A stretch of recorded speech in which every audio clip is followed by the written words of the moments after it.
చెప్తున్నాడు అన్నది ఈరోజు మనం తెలుసుకుంటున్నాము. ఇక్కడ గజేంద్రుడు చెప్తున్నాడు అనమాట. ఏమని ఇక్కడ గజేంద్రుడి గురించి చెప్పేటప్పుడు గజేంద్రుడు ఏ స్థితిలో ఏ పరిస్థితిలో ఉన్నాడంటే, ఇక్కడ ముసలి గజేంద్రుని యొక్క కాలు పట్టుకొని ఉందన్నమాట. సరోవరంకి వెళ్ళి నీళ్ళు తాగుతున్నాడు. నీళ్ళు తాగుతుంటే అక్కడ ముసలి తన కాలు పట్టుకొని ఉంది. అప్పుడు గజేంద్రుడు ఇక్కడ స్తుతి చేస్తున్నాడు, భగవంతుని స్తుతి చేస్తున్నాడు. మనకు మామూలుగా ఎవరు గజేంద్రుడు ఒక జంతు రూపంలో ఉన్నాడు కదా, మరి ఆయనకు భగవంతుని స్తుతి చేయాలన్నది ఏ విధంగా వచ్చింది?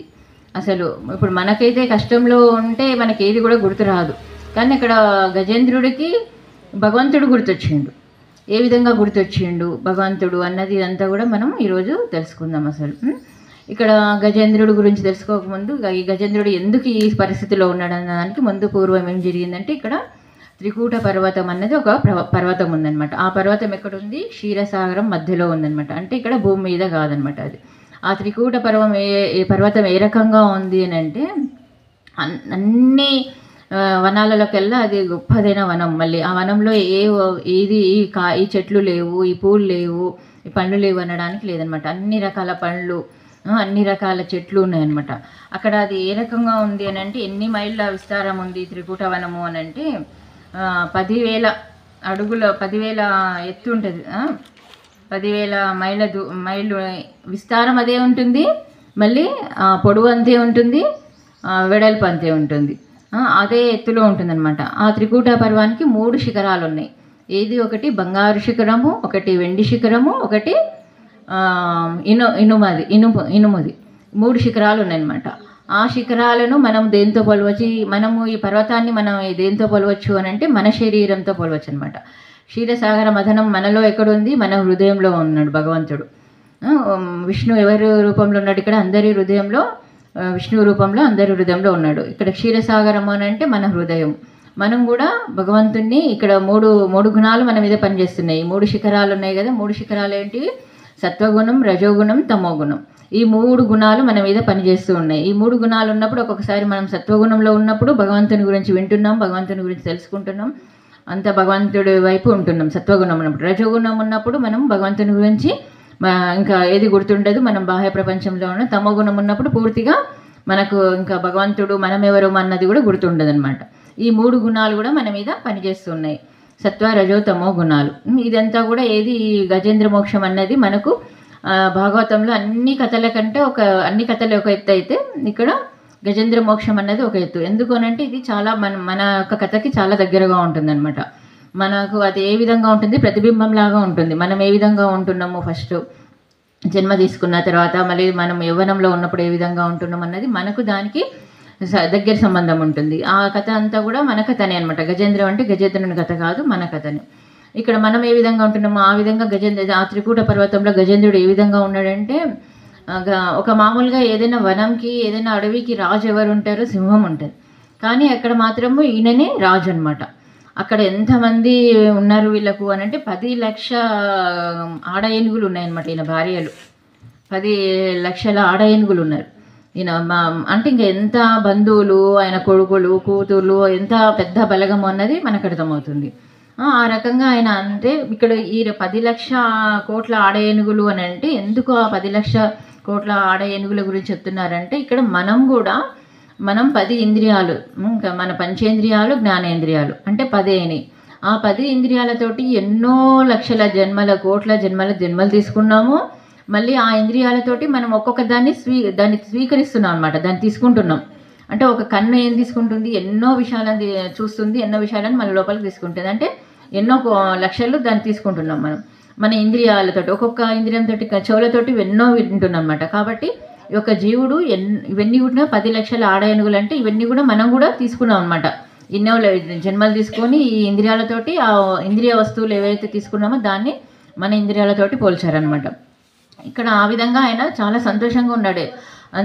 ఏ విధంగా అంతమంది భార్యలు, బంధు బలగము, మళ్ళీ ఎలా ఉన్నారంటే వాళ్ళ ఆకారము, ఇప్పుడు సూర్యుడు ఉంటే ఆ మంద వస్తుంటే చీకటి అయిపోతుంది అనమాట. ఏనుగుల వాళ్ళందరూ వస్తుంటే చీకటి అయిపోతుంది. అంత ఎత్తు, అంత శరీరం ఆ రకంగా ఉందన్నమాట.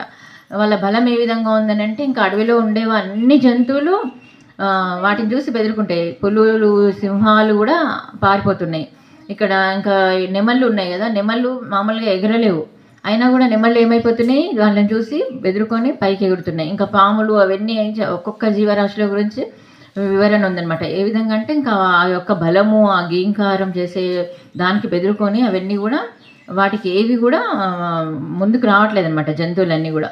ఆ రకంగా ఆ జంతువులన్నీ కూడా అవి వస్తున్నాయి అని అంటే పక్కకి వెళ్ళిపోతున్నాయి. సూర్యుడు వెళ్తున్నాయి ఆపుతున్నాయి అంటే అవి దానిలో యొక్క శరీరం యొక్క హైట్ ఏ విధంగా ఉందనేది మనం అర్థం చేసుకోవచ్చు. ఒక చీకటి అయిపోతుంది అనమాట, సూర్యునికి అడ్డంగా అయిపోతుంది ఆ గుంపు మంద వల్ల, ఏనుగుల ఒక గుంపు మంద వల్ల. ఆ రకంగా వాళ్ళు ఇంకా ఏది అంటే గజేంద్రుడు ఒక్కడే ఎంత గొప్పగా ఫీల్ అవుతున్నాడంటే, ఇంతమంది నన్ను చూసి బెదురుకుంటున్నారు, ఇంత బలం ఉంది నాకు. భూమి మీద గజేంద్రుడికి చాలా స్థాన బలం ఉంటుంది. మనం ఎవరం కూడా ఆ యొక్క బలాన్ని ఆపడానికి చేతనవ్వదనమాట. ఆ రకంగా గజేంద్రుడు చాలా సంతోషంగా మంచిగా ఉన్నాడనమాట. యవ్వనం ఉంది, శరీరంలో యవ్వనం ఉంది, బలం ఉంది, గర్వం ఉంది, ఏముంది, అందరూ నేను చెప్పినట్టే వింటారు, నన్ను చూసి బెదురుకుంటున్నారని చెప్పి ఆ యొక్క భావన ఉంది.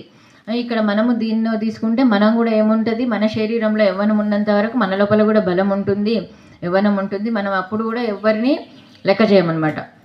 ఈ విధంగా ఆ యొక్క యవ్వన గర్వం ఏమైతుంది, ఎవరిని లెక్క చేయదు మన శరీరంలో బలం ఉన్నంత వరకు.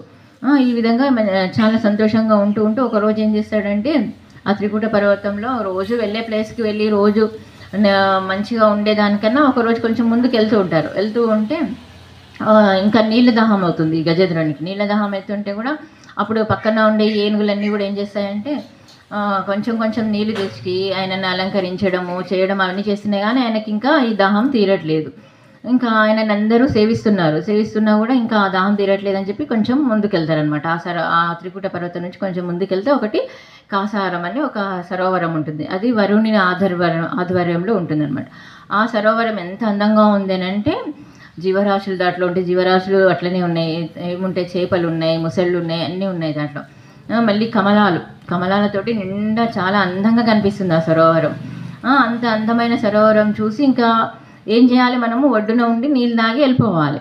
కానీ ఇక్కడ గజేంద్రుడు మాత్రం ఏం చేశాడంటే సరోవరం లోపలికి దిగి నీళ్ళు తాగి పైకి రాకుండా తన బంధు బలగం అంతా ఉన్నారు కదా, వాళ్ళ భార్యలు ఉన్నారు, వాళ్ళందరూ ఉన్నారు, వాళ్ళ ముందర తన యొక్క గొప్పతనం చూపించుకోవాలని చెప్పి ఆ తొండంతో నీళ్ళన్నీ తీసుకొని ఆ నీళ్ళని మళ్ళీ వాళ్ళ పైకి ఆకాశం పైకి వదులుతున్నాడు అనమాట. ఆ విధంగా వదులుతూ ఉంటే ఏమవుతుందంటే ఆ నీళ్ళలో ఉండే పుష్పాలు, మళ్ళీ ఏంటి చేపలు, ఎండ్రగచ్చలు ఇవన్నీ ఉన్నాయి కదా, అవన్నీ పైకి మొసళ్ళు పైకి ఆ తొండంతో లోపలికి వెళ్ళి పైకి మళ్ళీ ఆకాశం నుంచి కింద పడుతున్నాయి. అవన్నీ చూపిస్తూ అవన్నీ ఆనందం ఇస్తున్నాడు అనమాట అందరికీ. ఓహో నేను ఇలా చేస్తున్నా అని చెప్పి ఆనందం చూపిస్తు, నేను ఎంత గొప్ప బలం ఉంది నా లోపల, ఎంత ఇది ఉందని చెప్పి చూపిస్తున్నాడు. ఆ విధంగా చూపిస్తుంటే అందరూ కూడా అబ్బా ఎంత గజేంద్రునికి ఎంత బలం ఉంది, అసలు ఎంత శక్తి ఉంది, ఇవన్నీ చూడు అని చెప్పి అంటే అవన్నీ కూడా సరోవరంలోని జీవరాశులన్నీ చాలా బెదురుకుంటున్నాయి అంటే ఇంకా అల్లకల్లోలం అంతా. ఈ విధంగా ఆ పూలన్నీ తెంపేయడము, ఆ పూలన్నీ తెంపి విసిరడము చేయడం అలాంటివన్నీ చేస్తుంటే అక్కడ ఇంకొక లోపల ఒక పెద్ద ముసలి ఉందన్నమాట. ఎవరు ఈ అల్లకల్లోలం చేస్తున్నారు, అసలు ఈ సరోవరంకి వచ్చి ఇంత అల్లరి చేస్తున్నారు ఎవరని చెప్పి మెల్లిగా ముసలి వస్తుంది అనమాట. ముసలి వచ్చి గజేంద్రుని యొక్క కాలు పట్టుకుంటుంది. గజేంద్రుడు ఫస్ట్ ఏం బెదురుకోడు అనమాట, ఎందుకంటే తన లోపల ఏముంది, అహంకారం ఉంది, నా లోపల బలం ఉంది, నేను ఏదైనా చేయగలుగుతా అని చెప్పి ఫస్ట్ ఏం బెదురుకోడు. ఓకే నేను దీన్ని వదులుకోగలుగుతా అని చెప్తాడనమాట.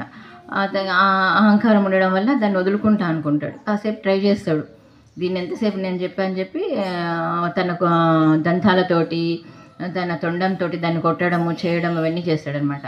మళ్ళీ ఇక్కడ మమకారం ఉంది. కాసేపు అయినాక తన బలం క్షీణిస్తుంది. ఇంకా తనకు అర్థమవుతుంది అనమాట, అరే నా బలం క్షీణిస్తుంది, నాకు అవ్వట్లేదు అని చెప్పి. అయితే నాకు ఇంత మంచి బలగం ఉంది కదా, అందరూ ఒడ్డులో ఉన్నారు, వీళ్ళందరూ నన్ను రక్షిస్తారులే, ఎవరో ఒకరు వచ్చి నన్ను రక్షిస్తారు అని చెప్పి ఆ రకంగా ఆలోచన చేస్తున్నాడు. అక్కడ మమకారం అనమాట. అదేంటి, ఆ బలగము నాకు ఉంది అన్నది అనుకోండి, అలాంటిది ఏంటిది అదంటే ఆ మమకారం. మనం కూడా అదే విధంగా ఉంది, మన లోపల అహంకారం ఉంది, మన లోపల మమకారం ఉంది. ఈ రెండు విషయాలు మనలో ఉన్నంత వరకు మనం ఆధ్యాత్మికంగా ముందుకు వెళ్ళలేమన్నమాట. మన లోపల అహంకారం లేదనుకుంటాం, మనం భక్తి చేస్తున్నాం, అన్నీ చేస్తున్నాం, మన లోపల అహంకారం లేదు అనుకుంటాం. కానీ మన లోపల సూక్ష్మంగా ఎక్కడో ఒక దగ్గర అహంకారం ఉంది. కాబట్టి మనం ఇంకా ఈ యొక్క ఆధ్యాత్మిక గురించి అసలైనది తెలుసుకోలేకపోతున్నాం ఇక్కడ. ఆధ్యాత్మికంలో ఏముంది, ఆధ్యాత్మిక విషయాలను, అసలైన విషయాలను తెలుసుకోలేకపోతున్నాం, దానిలో ఉండలేకపోతున్నాం. ఏ విధంగా అంటే ఇప్పుడు ఒక చిన్న స్టోరీ అందరికి తెలిసినదే. ఒక గురువు దగ్గర ఒక శిష్యులు ఉంటారనమాట. ఎందుకు మనం స్థాపితం కాలేకపోతున్నాము అని అంటే మనకు ఇంకా విశ్వాసం, నమ్మకం లేదనడానికి మనం ఈ స్టోరీ చెప్పుకుంటున్నాము. ఆ ముగ్గురు శిష్యులు ఉంటారు. ఆ గురువుకి శిష్యులు ఉంటే ఆ శిష్యులకి అందరికీ భగవంతుడి గురించి చెప్తాడనమాట. ఏమని, భగవంతుడు సర్వవ్యాప్తకుడు, అన్ని ప్రదేశాలలో ఉన్నాడు, భగవంతుడు చూడని లేని ప్లేసే లేదు, అంతా ఉన్నాడు అని చెప్పి చెప్తాడనమాట శిష్యులకి. సరే అని చెప్పి ఆ శిష్యులందరూ ఒప్పుకుంటారు. అవును, భగవంతుడు ఎక్కడా లేడనడానికి లేదు, సర్వవ్యాపకుడు, అంతా అన్ని ప్రదేశాలలో ఉన్నాడు అని అందరూ చెప్తారు. కొన్ని రోజులు అయినాక గురువు ఏం చేస్తాడు, శిష్యులకు అందరికీ పండిస్తాడనమాట. పండించి ఇది ఎక్కడ భగవంతుడు లేడో ఆ ప్లేస్లో పోయి మీరు తినిరండి అని చెప్తాడనమాట. సరే అని చెప్పి ఆ శిష్యులంతా భగవంతుడు లేని ప్లేస్ దగ్గర ఒకరు వెనకాల, చెట్టు వెనకాల, గుట్ట వెనకాల, ఎక్కడో చీకటి రూమ్లో కూర్చొని వెళ్ళి అలా అందరూ కూడా పండు తీసుకొని తినేసి వస్తారనమాట. తినేసి వచ్చాక ఇక్కడ ఒక శిష్యుడు మాత్రం తీసుకొని తిని రాడనమాట. అది ఆ పండుని అలానే చేస్తాడు. అందరూ తినొచ్చారు కదా అంటే చెప్తారనమాట అందరూ, భగవంతుడు ఎక్కడైతే కనిపించాడో ఎవరు లేని ప్లేస్లో మేము ఎక్కడ కనిపించని ప్లేస్లో తినొచ్చాము అని చెప్పి అందరికీ గురువులకు చెప్తారు. చెప్పిన తర్వాత ఇంకో శిష్యుడిని అడుగుతాడనమాట, ఈ పండు నువ్వు ఎందుకు తినలేదు అని అంటే, ఈ పండు నేను ఎందుకు తినలేదంటే మీరు చెప్పారు కదా భగవంతుడు సర్వవ్యాపకుడు, అంతా ఎక్కడ అయినా చూస్తూనే ఉన్నాడు, కాబట్టి భగవంతుడు లేని ప్లేస్ ఏది కూడా నాకు కనిపించలేదు, ఎక్కడికి వెళ్ళినా నాకు భగవంతుడు ఉన్నాడు అన్నది అర్థమవుతుంది, కాబట్టి నేను తినలేను అని అంటాడు. అక్కడ ఏం అర్థం చేసుకోవాలి, ఈ విషయం మనకు తెలియదా? మనకు కూడా తెలుసు ఈ విషయం, కానీ మనం ఏం చేస్తున్నాము, మనం ఏ విధంగా ఉంటున్నాము, భగవంతుడు కనిపించట్లేదు కాబట్టి మనం కొన్ని పనులు చేస్తున్నాం, అన్ని పనులు. అక్కడ ఆ అబ్బాయి మాత్రం ఏ అవేర్నెస్ ఉంది ఆ అబ్బాయిలో ఆధ్యాత్మికంగా ముందుకు ఎందుకు వెళ్ళిండు అని అంటే, మనం ఎందుకు వెళ్ళట్లేదంటే మన లోపల అవగాహన లేదు. మనం ఆధ్యాత్మికంగా అన్నీ వింటున్నాము, రోజు భగవద్గీత చదువుతాము, భాగవతం వింటాము, అన్నీ చదువుతున్నాం, కానీ మన లోపల దృఢమైన విశ్వాసం లేదు. అరే నన్ను భగవంతుడు అనుక్షణం నన్ను చూస్తున్నాడు, నేను ఏ కర్మలు చేస్తున్నానో ప్రతిదీ నా భగవంతుడి రికార్డ్ చేస్తున్నాడు అక్కడ అన్నది, అది మనకు లేదనమాట. అందుకని మనం ఆధ్యాత్మికంలో ముందుకు వెళ్ళట్లేదు, ఇంకా ఆధ్యాత్మికంలో ముందుకు వెళ్ళట్లేదు. ఎందుకు ఆగిపోతున్నాం ఎక్కడంటే మనకు ఇంకా భగవంతుని మీద నమ్మకం, విశ్వాసం లేదు. వింటున్నాము, వినడానికి వస్తున్నాం, టెంపుల్కి వెళ్తున్నాము, అన్నీ చేస్తున్నాం మనం, కానీ ఇంకా మనకు అవగాహన లేకపోవడం వల్ల మనం అక్కడే ఆగిపోతున్నాం. ఇంకా 100% మనం భగవంతుడి మీద నమ్మకం, విశ్వాసము ఇవన్నీ కూడా లేదు. ప్రయత్నం అయితే చేస్తున్నాం, కానీ ఇంకా ముందుకు వెళ్ళట్లేదు. మనం ముందుకు లేదు అంటే ఒక్క భాగవతంలో ఒక శ్లోకం చాలు మనకు భగవంతుడి గురించి చెప్పి, భగవంతుడు ఏం చెప్పాడు, నువ్వు తనెవరు మనం ఎవరు అని చెప్పి మనం అంతా తెలుసుకుంటే ఒకటే శ్లోకం చాలు. ఇన్ని కథలు, 18,000 శ్లోకాలు, ఇంతమంది భక్తుల కథలు, ఇవన్నీ అవసరం లేదు మనకు. కానీ మనకు ఇంకా బాగా మాయ అన్నది మన మీద పనిచేస్తుంది. ఇంకా ఈ మాయా ప్రభావం వల్ల మనం ఆ యొక్క దాంట్లో ఆత్మసాక్షాత్కారంలో స్థాపితం అవ్వట్లేదు. ఈ విధంగా మనం ఇంకా ఇవన్నీ కూడా ఏంటి, మనకు అహంకారం ఉంది, రాగద్వేషాలు ఉన్నాయి, కామక్రోధాలు ఉన్నాయి, ఇవన్నీ కూడా మన మీద పనిచేస్తున్నాయి. మమకారం ఉంది, ఎవరో ఒకరు మనని వచ్చి రక్షిస్తారన్న భావన, కానీ భగవంతుడు రక్షిస్తాడు మనని, అనుక్షణం మన వెంబడే ఉన్నాడు అన్నది మన లోపల ఇంకా ఇది రాలేదన్నమాట. ఇక్కడ ఎప్పుడైతే మనకు బాహ్య ప్రేరణ జరగాలన్నమాట. బాహ్య ప్రేరణ ఏ విధంగా జరుగుతుంది, మనకు భగవంతుడు ఏదో ఒక కష్టాన్ని ఇస్తాడు మనకు. ఇప్పుడు ఆ గజేంద్రుడికి ఏమి ఇచ్చాడు, ఒక కష్టాన్ని ఇచ్చాడు. ఆ కష్టం వల్ల ఆయన ఏం చేస్తున్నాడు, భగవంతుని స్తుతి చేస్తున్నాడు. మనకు కూడా ఇక్కడ ఏమి ఇస్తాడు, అప్పుడు మనకు బాహ్యంగా ఏదో ఒక ప్రేరణ జరుగుతుంది, ఏదో ఒకటి కష్టం వస్తుంది. కష్టం వచ్చినప్పుడు అప్పుడు ఏం చేస్తాము, భగవంతుడా అని చెప్తాము. అంతవరకు భగవంతుని దగ్గరికి వెళ్ళాము.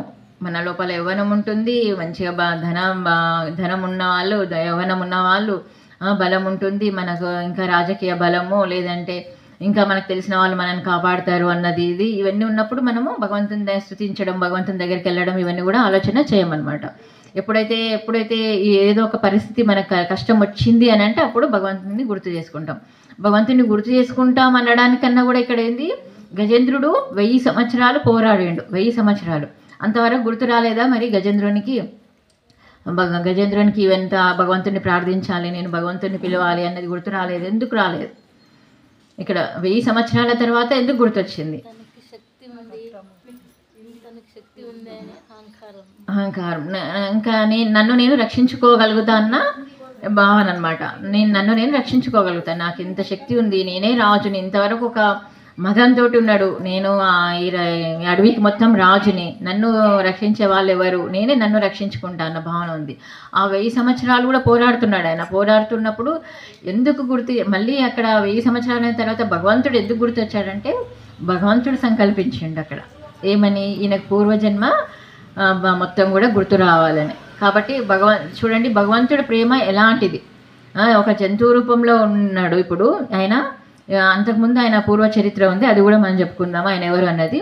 ఇక్కడ భగవంతుడు సంకల్పించిండు అనమాట, ఆయనకు పూర్వజన్మ గుర్తు రావాలి, ఆయన చేసిన పూర్వజన్మలో ఏదైతే భక్తి సాధన చేసిండో ఆ జన్మ గుర్తు రావాలని అక్కడ భగవంతుడు ఏమన్నాడు, సంకల్పించిండు అనమాట. సంకల్పించడం వల్ల ఈయనకు పూర్వజన్మ గుర్తొచ్చింది. లేదంటే మనం ఎంత సాధన చేసినా ఏం చేసినా మనకు పూర్వజన్మ గుర్తు రాదనమాట. ఎందుకంటే ఈ మాయ కలియుగ ప్రభావం మనకి ఇప్పుడు మనం కూడా చేస్తున్నాం ఇవన్నీ. అంతకాలంలో భగవంతుడు గుర్తొస్తాడా మనకేం గుర్తురాడు. కానీ ఇక్కడ భగవంతుడు ఏం చేస్తా అన్నాడు, మనకు భగవంతుడు ఒక ఏమిచ్చిండు, అవకాశాన్ని ఇచ్చాడనమాట. ఏమని, మీ అందరికీ నేను ప్రామిస్ చేసిండు, మీ అందరికీ కూడా నేను గుర్తు చేస్తా. చివరి సమయంలో వచ్చి మీరు భగవంతుని గుర్తు చేసుకోలేకున్నా, భగవంతు నామం గుర్తు చేసుకోలేకున్నా మీకందరికీ నేను భగవంతుని యొక్క నామాన్ని గుర్తు చేస్తాను, వైకుంఠ ధామాన్ని నేను తీసుకెళ్తాను. ఇక్కడ భగవంతుడు అంతా కూడా మనకు ప్రామిస్ చేస్తున్నాడు. కాబట్టి మనం భగవంతుని ఏం కోరాలి అసలు. ఇక్కడ గజేంద్రుడు స్తుతి చేస్తున్నాడు, నన్ను రక్షించమని. ఫస్ట్ నన్ను రక్షించు అని చెప్తున్నాడు, అంటే ఇక్కడ తన శరీరాన్ని రక్షించు అని చెప్తున్నాడు. మనం కూడా ఎంతసేపు భగవంతుని ప్రార్థన చేస్తే ఏమంటాము, నాకు ఉండి కష్టాలు తగ్గించు, నాకు ఈ కష్టాల నుంచి బయటికి వెళ్ళేటట్టు చూడండి, నాకు ఈ కష్టం వచ్చిందని చెప్తాం. కానీ భగవంతుని ఏమని ప్రార్థించాలి అంటే, భగవంతుని మనము అనాయాసంగా ఈ శరీరాన్ని వదలడానికి కోరుకోవాలన్నమాట. అనాయాసంగా ఈ శరీరాన్ని వదలాలని కోరుకోవాలి. ఇంకేం కోరుకోవాలి, వినయ దైన్యేయ జీవితం, ఎవరి ముందు చేయి చాపకుండా మనం బతకాలి, ఎవరిని ఏమి అడగకుండా ఉండడాలని చెప్పి అది కోరుకోవాలి. కానీ మనం భగవంతుని ఏమని కోరుకుంటున్నామో అన్ని కోరికలు కోరుకుంటున్నాం. అయినా కూడా భగవంతుడు ఎంత కృపా దయ కలిగి ఉన్నాడని అంటే, మన మీద ప్రేమ, జీవాత్మ మీద ప్రేమ. మనకు భగవంతుడి మీద ప్రేమ లేదు. ఎప్పుడు చూసినా మనం వీటి మీద బాహ్యంగా మనకి ఎవరు రక్షిస్తారు, బాహ్యంగా మనం ఎవరు, మన సౌందర్యం మీద, మన యవ్వనం మీద మనని మనం ప్రేమించుకోవడం, లేదంటే ఇతరులు మనల్ని ప్రేమిస్తున్నారా ఆ ప్రేమ మీదనే మనమంతా చూస్తుంటాం, బాహ్య ప్రేమనే చూస్తుంటాం. కానీ భగవంతుడు ఎంత ప్రేమిస్తున్నాడు ఒక జీవాత్మను అని అంటే, మనం గుర్తు చేసుకున్నా, భగవంతుని గుర్తు చేసుకోకున్నా, మనం స్తుతి చేసినా స్తుతి చేయకున్నా ఏం చేయకున్నా కూడా భగవంతుడు జీవాత్మ యొక్క వెంబడే ఉంటున్నాడు ఎప్పుడు, అందరి హృదయంలో ఉండి. ఏ జన్మ తీసుకున్నా కూడా, ఇక్కడ జంతువు జన్మ తీసుకున్నా ఇక్కడ భగవంతుడు హృదయస్థ పరమాత్మ రూపంలో ఉంటున్నాడు. మనం భగవంతుని ప్రేమ తెలుసుకోలేకున్నా, భగవంతుని ప్రేమ అన్నది దివ్యమైనది. అసలు ఎవ్వరు కూడా మనం ప్రేమించలేరు, బాహ్యంగా మనము ఎవ్వరు కూడా మనని ప్రేమించలేరు. అంత గొప్పగా భగవంతుడు మనల్ని ప్రేమిస్తున్నాడు. కానీ మనం భగవంతుని మాత్రం ప్రేమించట్లేదు. ఇక్కడ మనము ఈ గజేంద్రుని యొక్క పూర్వజన్మ గురించి తెలుసుకుందాం. గజేంద్రుడు పూర్వజన్మలో ఎవరు అసలు?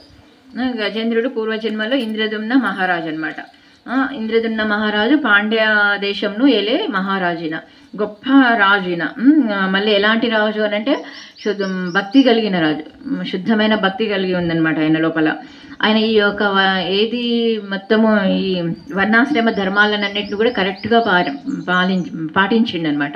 ఈ వర్ణాశ్రమ ధర్మాలు ఏవైతే ఉన్నాయో, గృహస్థ, వానప్రస్థ, సన్యాసము, బ్రహ్మచర్యము, ఇవన్నీ ఏవైతే ఆశ్రమాలు ఉన్నాయో ఆశ్రమాలన్నింటినీ కూడా పాలించిండు.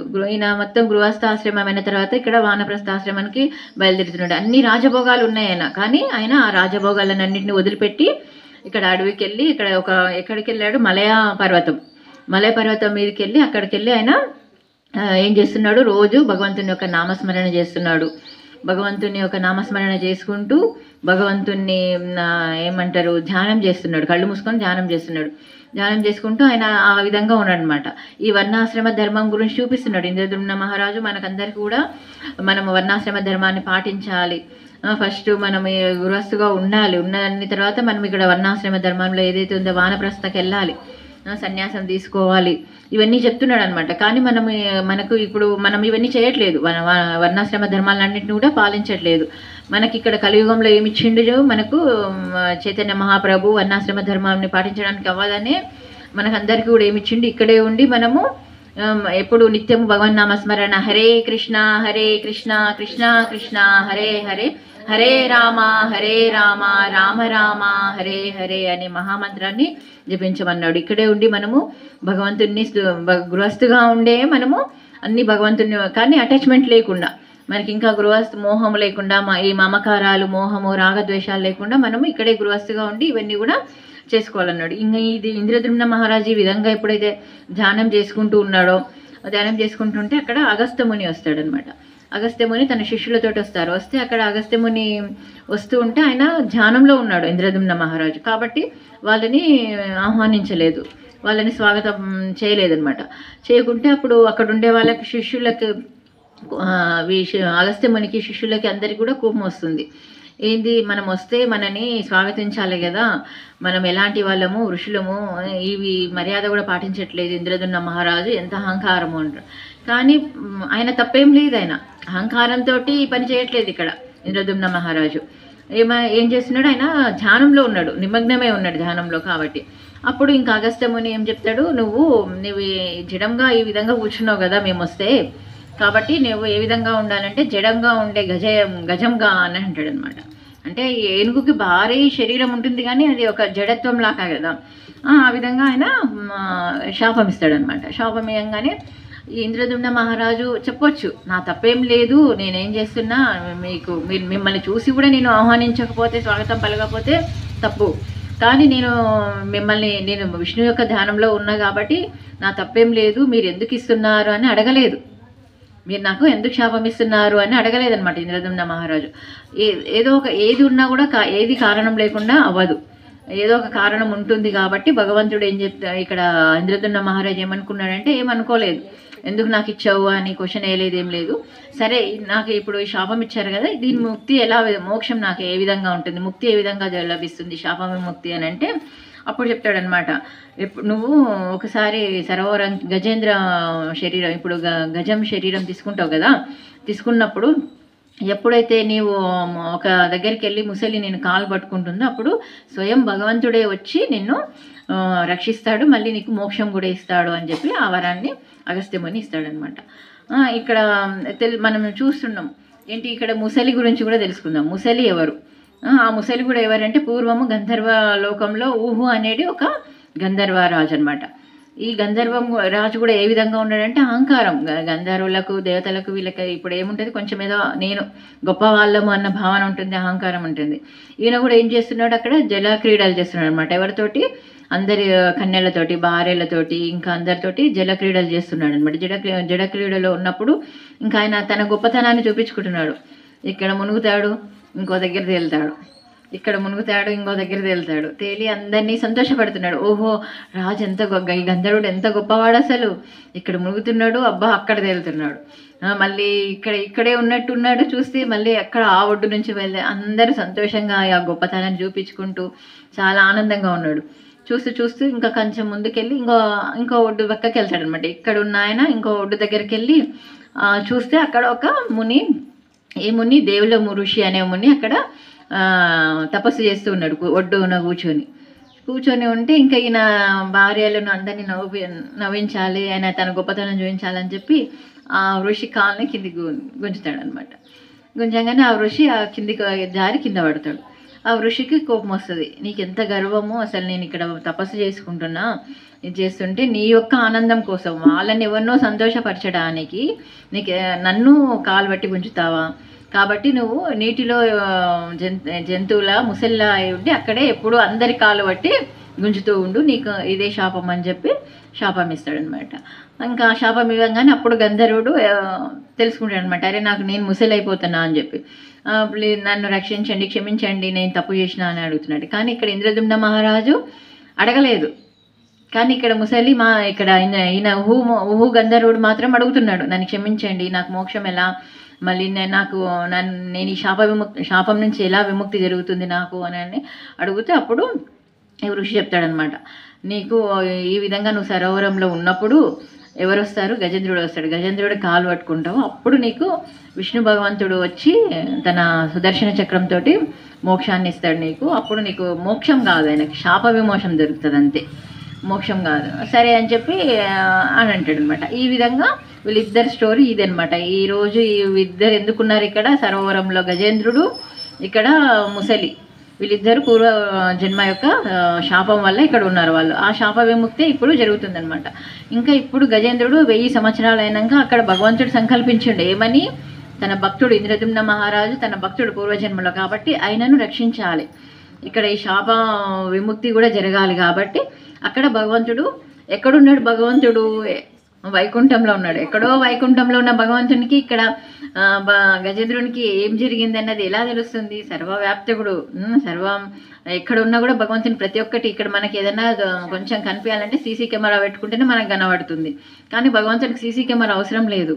ఎక్కడ ఉన్నా కూడా వైకుంఠంలో ఉన్నా కూడా భగవంతునికి ఇక్కడ గజేంద్రునికి ఏమవుతుందన్న తెలుస్తుంది. ఆ విషయం ఏ విధంగా తెలుస్తుంది? గజేంద్రుడు స్తుతి చేస్తాడు, ఏమని చెప్తాడు, నాకు ఏమన్నా కావాలంటే నాకు వేరే వాళ్ళని అడిగితేనే ఇస్తారు. ఇప్పుడు వేరే వాళ్ళని అడిగితే నాకు ఏదైనా ఇస్తారు, కానీ నాకు ఏం కావాలన్నది తెలుసుకోవాలన్నమాట. అలాంటి భగవంతుడు నేనేం చెప్పాను, నాకు ఏం అవసరమో అన్నది నేనేం చెప్పాను, కానీ భగవంతుడు తెలిసి ఉండాలి. అలాంటి భగవంతుడిని నేను పిలుస్తానంటాడు అనమాట.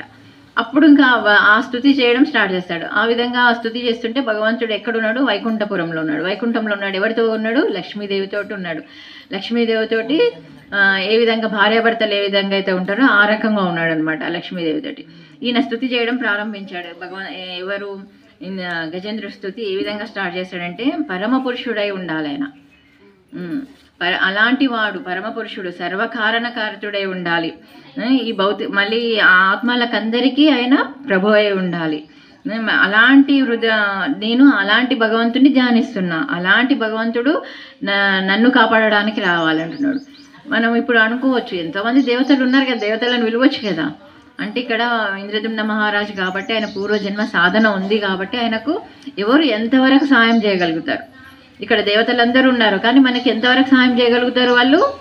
మనకు శరీరం కావాల్సినవి అందిస్తారు, అంతేగాని ముక్తిని మోక్షాన్ని ఇవ్వరు. మనకు మొత్తము ముక్తిని మోక్షాన్ని ఎవరిస్తారు? భగవంతుడు ఒక్కడే ఇవ్వగలుగుతాడు. అవగాహన ఉంది కాబట్టి ఆయన పిలుస్తున్నాడు అనమాట భగవంతుని. మళ్ళీ ఇక్కడ చూడొచ్చు మనము, ఇప్పుడు మనకు హెల్ప్ చేసే వాళ్ళని గురించి తీసుకుంటే మనకు అక్కడ దేవతలకు ఏమి పిలవకుండా హెల్ప్ చేసే శక్తి ఉంది దేవతలకు, కానీ ఎవరు రావట్లేదు. ఎందుకంటే ఈ గుణాలన్నీ లేవు. ఈయన గజేంద్రుడు ఏదైతే చెప్తున్నాడో ఆ గుణాలన్నీ మాలో లేవు, మమ్మల్ని కాదు అని అనుకుంటున్నారు. ఇక్కడ వాళ్ళ బంధువులంతా ఉన్నారు, వాళ్ళ లోపల శక్తి లేదు. ఎవరికి ఏనుగుల లోపలంతా కూడా శక్తి లేదు, కానీ సహాయం చేయాలన్న కోరిక ఉంది. ఒకరికి దయ ఉంటుంది, ఒకరికి శక్తి ఉండదు. ఒకరికి శక్తి ఉంటుంది, దయ ఉంటుంది. భౌతికంగా కూడా మనకు అదే రకంగా ఉంటుంది అనమాట.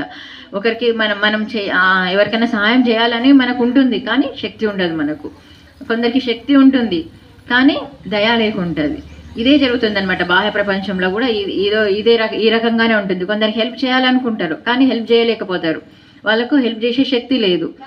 భగవంతుడికి అన్నీ ఉన్నాయి అనమాట. ఏది ఉంది? దయ ఉంది, సహాయం చేయాల గుణం ఉంది భగవంతుడి లోపల. కాబట్టి ఆయనను పిలుస్తున్నాడు ఎవరు? గజేంద్రుడు ఆయనను పిలుస్తున్నాడు. ఇక్కడ దేవతలు చేయొచ్చు, కానీ వాళ్ళ లోపల ఏముంది? దయ లేదని తెలుస్తుందా? ఇప్పుడు దయ లేదు అని అంటే వాళ్ళు చెడ్డవాళ్ళని కాదు, వాళ్ళు కూడా భగవంతుడు ఆయన ఎవరిని పిలుస్తున్నాడు అని చూస్తున్నారు అనమాట. ఈ గుణాలు లేవు కాబట్టి వాళ్ళు అక్కడ ఆగిపోయాడు అనమాట. ఇంకా ఏమని పిలుస్తున్నారు ఇక్కడ అంటే, సమస్తం నాకు ఆశ్రయమైనటి వాడు భగవంతుడు. అలాంటి భగవంతుడిని పిలుస్తున్నాడు. అతడు సర్వకారణాలకు కారణమైన వాడు. అలాంటి భగవంతుడిని నేను శరణాగతి పొందుతున్నాను అంటున్నాడు. మళ్ళీ ఇక్కడ ఏమని చెప్తున్నాడు? స్వయం బ్రహ్మ ఇతన్ని స్తుతి చేశాడు. ఏమని స్తుతి చేశాడు? ఈశ్వర పరమః కృష్ణ సచ్చిదానంద విగ్రహ అనాదిరాధ గోవింద సర్వకారణ కారణం. ఇలాంటి భగవంతుడు, సర్వకారణానికి కారణమైన భగవంతుడు నన్ను రక్షించాలంటున్నాడు. అలాంటి భగవంతుడు సచ్చిదానంద విగ్రహుడై ఉన్నాడు, ఆది అయి ఉన్నాడు. ఈ సృష్టి స్థితి లయ ఇవన్నీ కూడా లేనప్పుడు కూడా ఈ మూడు విషయాలను చేసేవాడు. సృష్టి స్థితి లయ ఈ మూడింటిని నిర్వహించేవాడు. మూడింటిని ఎవరు నిర్వహిస్తున్నాడు? భగవంతుడు నిర్వహిస్తాడు. తర్వాత ఆ సృష్టిని అంతా కూడా విలీనం చేసుకున్న తర్వాత కూడా ఎవరు ఉంటున్నాడు? ఆది అయిన భగవంతుడు ఉంటున్నాడు. కాబట్టి అలాంటి భగవంతుడు రావాలంటున్నాడు. ఇక్కడ చెప్తున్నాడు అనమాట, అలాంటి భగవంతుడు నేను పిలుస్తున్నా, ఆయనకు శరణాగతి చేస్తున్నాను అంటున్నాడు. ఇంకా ఎలాంటి శక్తి ఉన్నవాడు కావాలంటున్నాడు? దేవదేవుడు శక్తివంతుడు, అలాంటి శక్తివంతుడు రావాలంటున్నాడు.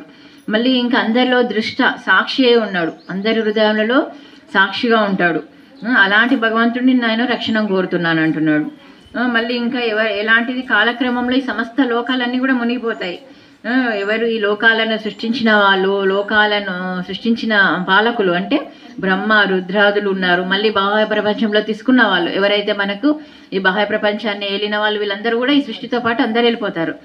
అలాంటి వాళ్ళు కాకుండా నాకు ఇంకా ఈ సృష్టి అంతా కూడా అంధకారంలో ఉన్నా కూడా ఒక భగవంతుడు ఉంటాడు చూడు, అలాంటి భగవంతునికి నేను చరణ కమలాలను నేను ఆశ్రయిస్తున్నాను అంటున్నాడు. అలాంటి వాడు కావాలి ఇక్కడ అని చెప్తున్నాడు. మళ్ళీ ఇక్కడ ఎలాంటి భగవంతుడు అంటే ఈ సృష్టిని అంతా కూడా నడుపుతున్నాడు, అన్ని తానే నడుపుతున్నాడు. ఒక స్టేజ్ మీద ఎవరైనా నటిస్తున్నారంటే మనం చూస్తాము, ఆ స్టేజ్ మీద అన్ని పాత్రలు పోషిస్తుంటాడు ఆయన. ఒక సినిమా చూస్తే ఆ సినిమాలో ఒక పాత్రలో ఆయన ఏం చిన్నగా కనిపిస్తాడు, ఒకసారి కొన్ని రోజులైనా పెద్దగా అనిపిస్తాడు, కొన్ని రోజులైనా ఆయన మంచిగా యవ్వన స్థితికి వస్తాడు, పెళ్లి చేసుకుంటాడు, కొన్ని కష్టాలు పడుతుంటాడు, మళ్ళీ కొంచెం అయినాక వృద్ధుడవుతాడు, మళ్ళీ తర్వాత వేరే ఆ శరీరం నుంచి పోతాడు. కానీ మనం ఇదే పాత్ర అన్నీ ఒకటే నడిపిస్తున్నట్టు అన్ని పాత్ర అంతా కూడా ఈ జగత్తు మొత్తం నడిపిస్తున్నవాడు ఎవడు?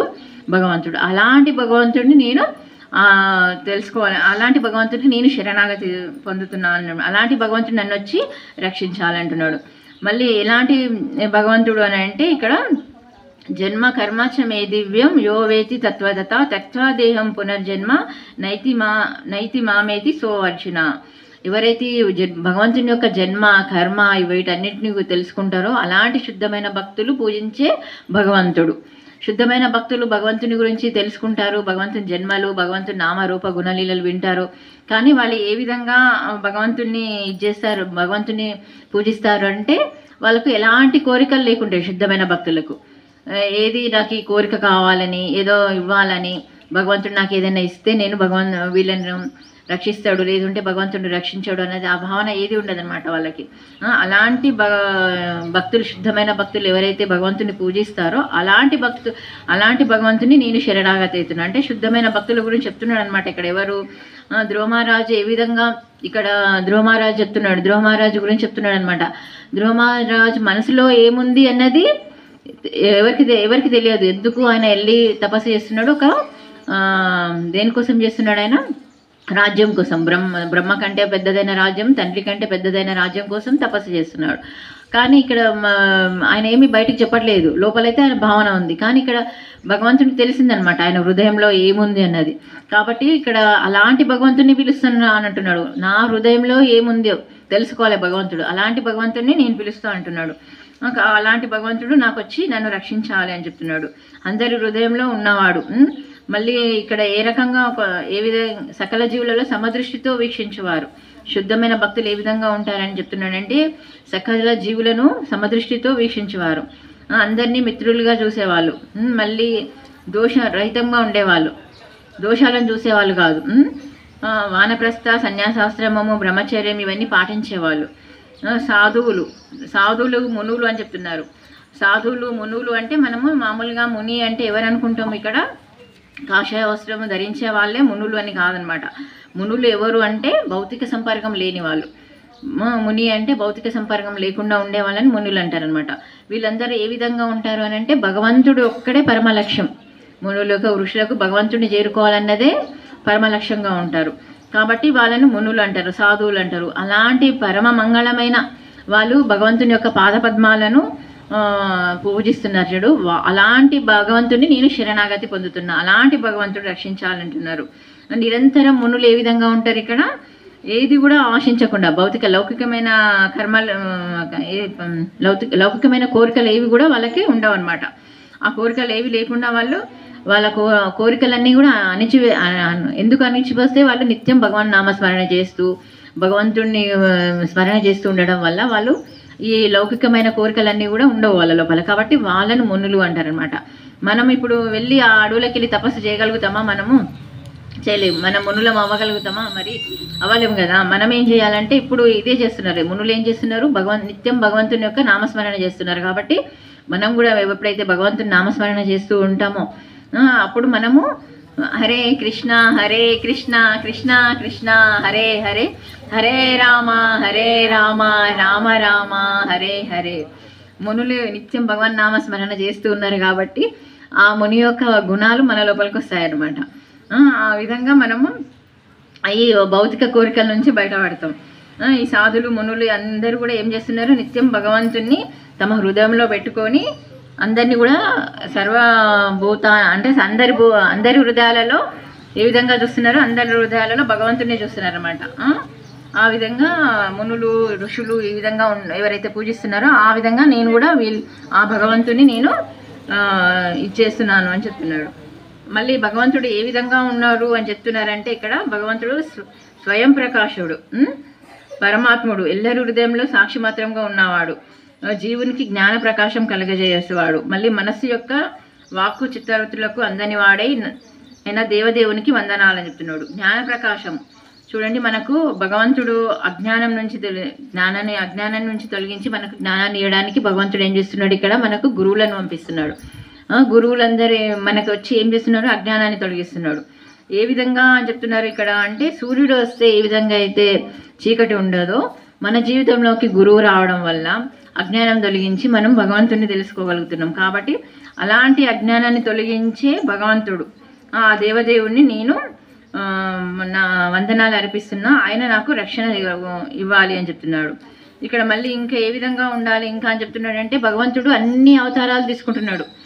ఇక్కడ భగవంతుని ఉగ్ర రూపంలో వస్తున్నాడు, ఒకసారి జంతు రూపంలో, వరాహ రూపంలో వస్తున్నాడు, నిరాకార తత్వంలో వస్తున్నాడు, దత్తాత్రేయగా వస్తున్నాడు, బుద్ధ అవతారంలో వస్తున్నాడు.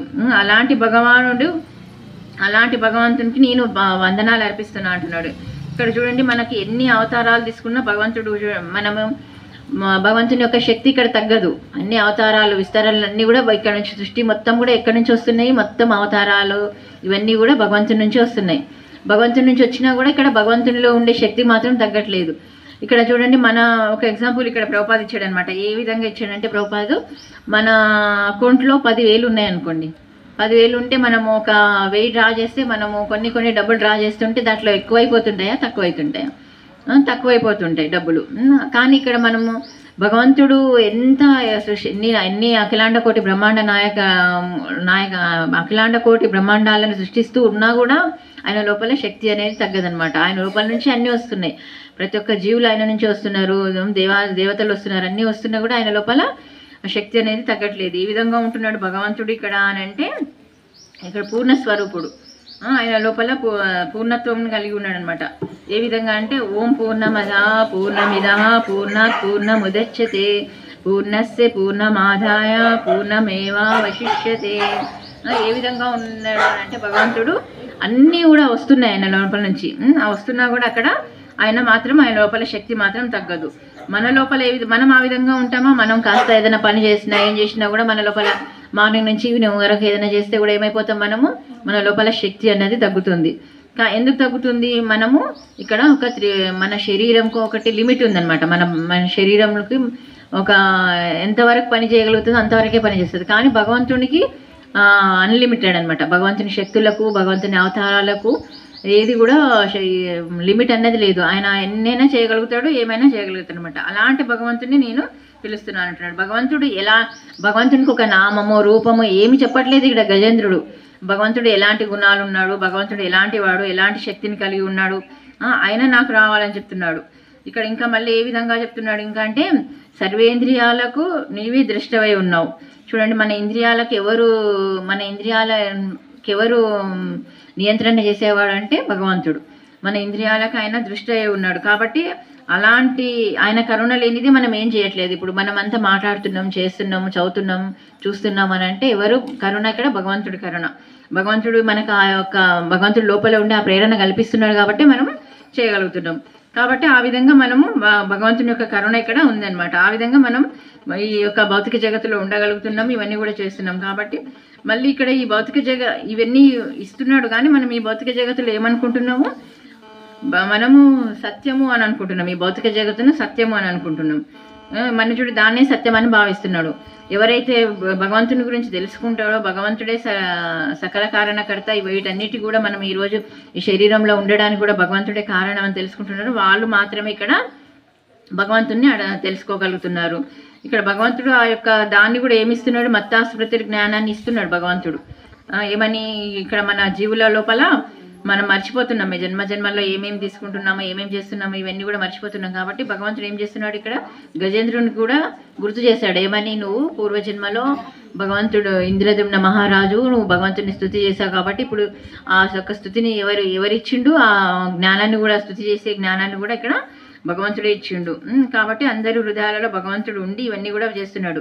ఏ విధంగా అని చెప్తున్నారు విశ్వనాథ్ చక్రవర్తి ఠాకూర్ అని అంటే, ఉదాహరణకు ఒక కుమ్మరి మట్టి కుండ ఉంటుంది కదా, దాన్ని చూసినప్పుడు కుమ్మరి వాడు ఏది ఉండదు, మట్టి మాత్రమే కనిపిస్తుంది. దాన్ని ఏ విధంగా తయారు చేస్తాడు, కుండని తయారు చేసినప్పుడు దాంట్లో మట్టి ఉంది, మళ్ళీ మట్టి కూడా దాన్ని తీస్తే కూడా మట్టే ఉంటుంది. అదేవిధంగా ఈ విధంగా చెప్తున్నాడు అనమాట. ఎగ్జాంపుల్ ఏమని చెప్తున్నాడు, ఆ భౌతిక జగత్తు ఆధ్యాత్మిక జగత్తుగా పోల్స్తున్నాడు ఇక్కడ. ఏమని, ఇక్కడ మనకు కుండ చేయకముందు మట్టి, అది కుండ అయిన తర్వాత కూడా దాంట్లో కూడా మట్టే ఉంది. ఇది ఈ భౌతిక జగత్తు ఆధ్యాత్మిక జగత్తుకు ప్రతిబింబం లాంటిది అనమాట. ఈ భౌతిక జగత్తు ఆధ్యాత్మిక రూపంకి ప్రతిబింబం. అన్నీ కూడా భగవంతుడు ఇవన్నీ చేస్తున్నాడు. ఏ విధంగా చేస్తున్నాడు, మయాధ్యక్షైన ప్రకృతే సూయతే సచాచరం అంటే భగవద్గీతలో భగవంతుడు చెప్పాడనమాట. ఇవన్నీ ఆయన అధ్యక్షతలని, అంటే భగవంతుని యొక్క అధ్యక్షతలని ఇవన్నీ కూడా జరుగుతున్నాయని చెప్తున్నాడు అనమాట. ఇంకా భగవంతుడు ఇంకా ఇక్కడ ఏమని స్తుతి చేస్తున్నాడు అని అంటే, దేవదేవుడు సర్వకారణకారుడు కాబట్టి నీవు ఒక్కడు ఇంకెవరు లేరు అని చెప్తున్నాడు. ఎవరు, గజేంద్రుడు. మళ్ళీ అద్భుత కారణము అని అంటే, భగవంతుడు అద్భుత కారణము అని ఎందుకు చెప్తున్నారు, భగవంతునికి అద్భుత కారణమైన వాడు అని అంటే, భగవంతుడు ఎలాంటి వాడు అని అంటే, చూడండి, అందరి హృదయంలో ఉంది అని తెలుసుకోవడానికి ఇక్కడ ఏ విధంగా తీసుకోవచ్చు అంటే, మనము ఇక్కడ ఒక దృష్టాంతం మహాభారతం నుంచి తీసుకోవచ్చు అనమాట. ఇది ఎవరు, ఈమె దుర్యోధనుడు, అతని తల్లి ఎవరు, తల్లి పేరేం పేరు, గాంధారిది దుర్యోధనుడి ఇద్దరి గురించి తెలుసుకుంటాము ఇప్పుడు ఆ స్టోరీ. గాంధారి ఏం చేస్తుందంటే, యుద్ధంలో ఇంకా దుర్యోధనునికి మంచి బలం రావాలి, గెలవాలి, తన కుమారుడే విజయం సాధించాలని చెప్పి తనకు చెప్తుంది అనమాట. ఏమని, నువ్వు స్నానం చేసి సరోవరంలోకి వెళ్ళి స్నానం చేసి నగ్నంగా నా ముందుకు రా అని చెప్తుంది. ఎందుకంటే ఆమె 24 పెళ్లి చేసుకున్నప్పటి నుంచి కళ్ళకు పట్టీలు కట్టుకొని ఉంటుంది. ఆ యొక్క శక్తి అన్నది ఆ కళ్ళలో ఉందన్నమాట ఆమెకు. ఆ శక్తిని తన కొడుకుకి ఇవ్వాలని చెప్పి ఆ యొక్క శరీరాన్ని వజ్రంగా తయారు చేయాలనుకొని చెప్పి చెప్తుంది అనమాట. ఎవరికి, ఇద్దరి మధ్యలోనే జరుగుతుంది ఇది. గాంధారి దుర్యోధనుడు ఇద్దరి మధ్యలో జరుగుతుంది ఈ యొక్క సన్నివేశం. సరే అని చెప్పి దుర్యోధనుడు కూడా వెళ్ళి స్నానం చేస్తాడు. స్నానం చేసి తల్లి ఏదైతే ఏ విధంగా చెప్పిందో ఆ విధంగా వస్తాడనమాట. వచ్చి నగ్నంగా వస్తుంటే అక్కడ నుంచి కృష్ణుడు వస్తాడు. వచ్చి, ఏంది దుర్యోధన, ఎక్కడికి వెళ్తున్నావు నువ్వు అని అంటే, మా అమ్మ ఈ విధంగా స్నానం చేసి నన్ను రమ్మన్నది అని అంటే, అవునా, మీ అమ్మ రమ్మంటే మాత్రం ఈ విధంగా వెళ్తావా, ఎంతైనా తల్లి ముందుకు కొడుకు ఈ విధంగా వెళ్ళరాదు. ఎప్పుడైనా కానీ చిన్నగా ఉన్నప్పుడు మాత్రమే తల్లి ఈ విధంగా చూస్తుంది. తర్వాత యవ్వనంగా ఉన్నప్పుడు ఈ విధంగా తల్లి ముందుకు వెళ్ళరాదు, నువ్వు ఈ విధంగా వెళ్ళరాదు. కాబట్టి నువ్వు కింది కటి భాగాన్ని ఏం చెయ్యి, బట్టతోటి కవర్ చేసేసేయి, కప్పుకో అని చెప్పి చెప్తాడనమాట. అవును కదా, ఈ విధంగా వెళ్ళరాదు అని చెప్పి దుర్యోధనుడు ఏం చేస్తాడు, బట్ట కట్టుకొని వెళ్తాడనమాట. వెళ్ళంగానే ఇక్కడ గాంధారి ఏం చేస్తుంది, తన కళ్ళకున్న పట్టీలను తీయంగానే చూడంగానే ఆ శరీరంలో ఆ యొక్క శక్తి అంతా దుర్యోధనకి వెళ్తుంది. వెళ్ళంగానే చూసి, ఏంది నువ్వు మళ్ళీ నా ముందరికి బట్ట తీసి కట్టుకొని వచ్చావు కదా, కింది భాగం ఎందుకు అని అంటే, నాకు కృష్ణుడు వచ్చి చెప్పాడు ఈ విధంగా వెళ్ళకూడదు అని చెప్పి, అందుకని ఈ విధంగా వచ్చాను నేను అని అంటే, ఇంకా ఆమెకు బాధ అవుతుంది అనమాట. ఎందుకంటే ఆ యొక్క భాగంలోకి ఆ యొక్క శక్తి ప్రసరించలేదు ఇంకా. కాబట్టి ఆ యొక్క భాగము వీక్నెస్ అనమాట. ఆయన ఏదో ఒక రకంగా భీముడు చంపగలుగుతాడనమాట. ఆమెకు అర్థమవుతుంది అప్పుడు, అరే మా ఇద్దరి మధ్యలో సన్నివేశము, ఎవరు మూడో వ్యక్తి లేరు అక్కడ. ఆ కృష్ణునికి ఎలా తెలిసింది, అసలు కృష్ణుడు ఈ విషయాన్ని ఎలా తెలుసుకోగలిగిండు అని చెప్పి భగవంతుడు ఇవన్నీ కూడా అద్భుత కర్మలు అనమాట. ఇక్కడ కూడా భగవంతుడు మనకు తెలియని విషయాలన్నీ కూడా తెలుస్తున్నాయి భగవంతుని. కాబట్టి ఆయన ఆ కర్మలన్నీ ఏ విధంగా ఉన్నాయి, అద్భుత కర్మలు అనమాట. ఈ విధంగా ఎవరికి తెలుస్తుంది అద్భుత కర్మలు, ఇవన్నీ కూడా శుద్ధమైన భక్తులు మాత్రమే భగవంతుని యొక్క కర్మల్ని అర్థం చేసుకోగలుగుతారు. వాళ్ళు మాత్రమే అలాంటి భగవంతుని నేను ఆశ్రయిస్తున్నా అంటున్నాడు. ఏంటి, అన్నీ కూడా తెలుసు భగవంతునికి, ఎక్కడ ఏం జరుగుతున్నా కూడా అది అన్నీ కూడా తెలుస్తుంది అనమాట. అలాంటి భగవంతుని నేను వందనాలు అర్పిస్తున్నా, ఆయనను శరణాగతి పొందుతున్నా అని చెప్తున్నాడు. ఇంకా దేవదేవుడి అద్భుత కారణునిగా వర్ణింపబడినాడు ఆయనకు చూపిస్తున్నారనమాట. ఈ విధంగా ప్రార్థన చేస్తుంటే అక్కడ భగవంతుడు ఏ విధంగా ఉన్నాడు, లక్ష్మితో ఉన్నాడు అనమాట. లక్ష్మితో ఉన్నారు, ఇంకా వస్తున్నారు. భగవంతుడు ఏ విధంగా వస్తున్నాడంటే లక్ష్మి ఒక కొంగు పట్టుకున్నారు. ఆ కొంగును కూడా వదలలేదనమాట.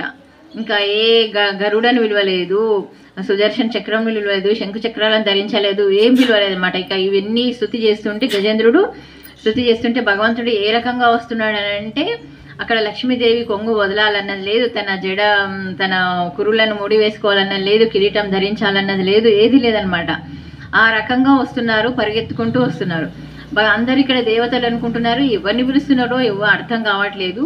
ఆ మహావిష్ణువు ఏం రాడు అసలు, ఈ జంతువు పిలిస్తే మహావిష్ణువు వస్తాడా అని అనుకుంటున్నాడు. కానీ అది అపరాధం చేస్తున్నారు. ఎవరు దేవతలు అపరాధం ఆ విధంగా అనుకోకూడదు. భగవంతుడు ఎవరు పిలిచినా వస్తాడు భగవంతుడు. కాబట్టి వాళ్ళు అనుకుంటున్నారు భగవంతుడు వస్తాడా ఏంటి, ఈయనైతే రాడు, ఎందుకంటే భగవంతుడు అని చెప్పట్లేదు, మహావిష్ణువు అని చెప్పట్లేదు, మమ్మల్ని పిలవట్లేదు, మాకు ఆ లక్షణాలు లేవు. ఇంకా ఆయన ఈ గజేంద్రుడు పిలిచినంత మాత్రం మహావిష్ణువు వస్తారా అని అనుకుంటున్నారు. వాళ్ళు మహావిష్ణువు వస్తుంటే వీళ్ళు దేవతలంతా కూడా ఇంకా ఇదైపోతుంది అనమాట. ఏంటి మహావిష్ణువు వస్తున్నాడు, అది పరుగున వస్తున్నాడు. ఏ విధంగా వస్తున్నాడు, లక్ష్మీదేవి చీర పట్టుకున్నాడు, కిరీటం లేదు, శంకు చక్రాలను ధరించలేదు, గరుడ వాహనం లేదు, అయినా కూడా పరిగెత్తుకుంటూ వస్తున్నాడు. ఆమె వెనకాల లక్ష్మీదేవి పరిగెత్తుకుంటూ, ఆమెకు అసలు పరిగెత్తడానికి అవ్వట్లేదు, విడిస్తే చీర కొంగ పోతుంది. ఇక్కడ వదలకుండా ఒక చేత్తో పట్టుకోవడం, ఒక చేత్తో పరిగెత్తడం జరుగుతుంది అనమాట.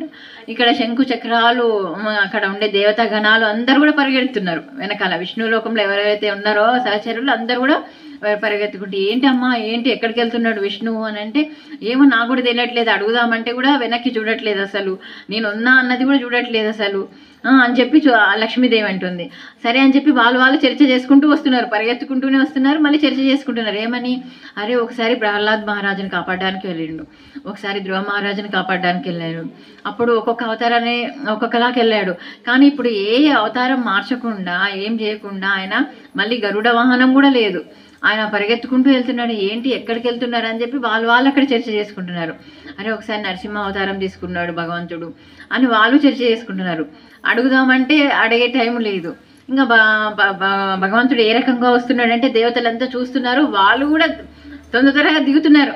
భగవంతుడే దిగుతున్నాడు కిందికి అని చెప్పి వాళ్ళ వాహనాలను ఇంద్రుడు, సూర్యుడు, ఎవరైతే దేవతలు ఉన్నారో వీళ్ళందరూ కూడా వాళ్ళ వాహనాల నుంచి కిందికి వచ్చేస్తున్నారు. భగవంతుడిని స్తుతి చేస్తున్నారు, చేసుకుంటూనే అందరు వస్తున్నారు. మళ్ళీ వాళ్ళ అపరాధం కూడా ఏదో అనుకున్నారు, ఇక్కడ భగవంతుడు వస్తాడా అని అనుకున్నారు. ఆ అపరాధం కూడా ఉంది వాళ్ళ లోపల, ఆ అపరాధ భావన కూడా ఉంది. కాబట్టి త్వరగా అందరూ వస్తున్నారు. భగవంతుడు రావడం ఏం చేస్తాడు, తన సుదర్శన చక్రంతో ముసలి యొక్క చక్రాన్ని వదిలి ముసలి యొక్క తలని ఖండిస్తాడు. ఖండియంగానే దానికి ఏం జరుగుతుంది, మోక్షం కాదు, తన పూర్వజన్మ శాపము నుంచి ముక్తి అయ్యి ఆయన ఊహు మహారాజుగా, గంధర్వ మహారాజుగా మళ్ళీ మారిపోతాడు అనమాట. ఇక్కడ మాత్రము గజేంద్రుడిని మాత్రము తన స్వహస్తాలతోటి, తన చేతులతోటి స్పర్శతోటి, తన చేతులతోటి తొండంని పైకి తీసుకొని వస్తాడనమాట.